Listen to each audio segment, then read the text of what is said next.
Выставка и вечер памяти, посвященные творчеству и жизни легендарной личности Февзи Белялову. Это имя для крымско-татарского народа словно пароль к сокровищнице национального песенного фольклора, а для Ленияр Якубовой, супруги легенды, целая жизнь. Февзи Беляловна, Впервые увидела его в 1956 году. В городе Черчик был такой поселок Киргизия. Там жила его тетя. Так и увидела его. Смотрю, парень симпатичный. А я была смешная, в галошах. Но я тогда особого значения ничему не придала. После решила пойти на его концерт.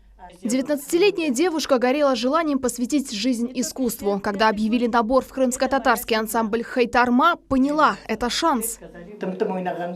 Танцевала тым-тым, а руки так дрожали от волнения, ужасно дрожали. Боялась, вдруг не понравлюсь им, вдруг в ансамбль не возьмут. А потом сказали, эту девушку нужно брать в ансамбль, она станет его украшением. Тогда длинноволосую красавицу, изящную как лебедь, заметил Февзи Белялов. Молодые люди поженились в 58-м, через все трудности прошли вместе. Воспитали двоих сыновей. Вся жизнь сплошные гастроли, домом и детьми занималась супруга Ленияр. Артист всего себя отдавал музыке. Он был каким-то беззаботным, любил себя, а еще больше любил музыку. Вместе с тем и ансамбль. Вот так вот. Ансамбль и народные песни были всегда на первом месте. Он по крупицам собирал и хранил музыкальные традиции своего народа, передавал их своим ученикам. 40 лет своей жизни легендарный певец посвятил служению искусству, из которых 36 были отданы ансамблю «Хайтарма». В разные годы был его руководителем. Тысячи людей разных национальностей в зрительных залах с замиранием ждали концерта.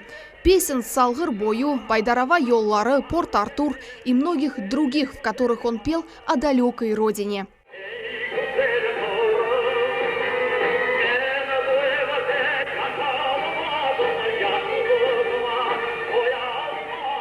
«41 41 год прожили. За это время чего только не было. Я не скажу, что мы были сказочными героями, подобно Тахиру и Зухре. Отнюдь нет. Не бывает идеальных семей. У него был характер сложный. Все должно было быть так, как сказал он. 8 августа 1999 года Февзи Белялов ушел из жизни. За талант и неподражаемый голос артиста прозвали крымско-татарским певцом века. Февзи Белялов был олицетворением музыки в истории целого народа. Его любили, почитали, называли соловьем. Да и сейчас его музыка продолжает звучать в сердцах его слушателей. Ленуза Бурсеитова и Виталий Голубев, телеканал «Милет», Евпатория.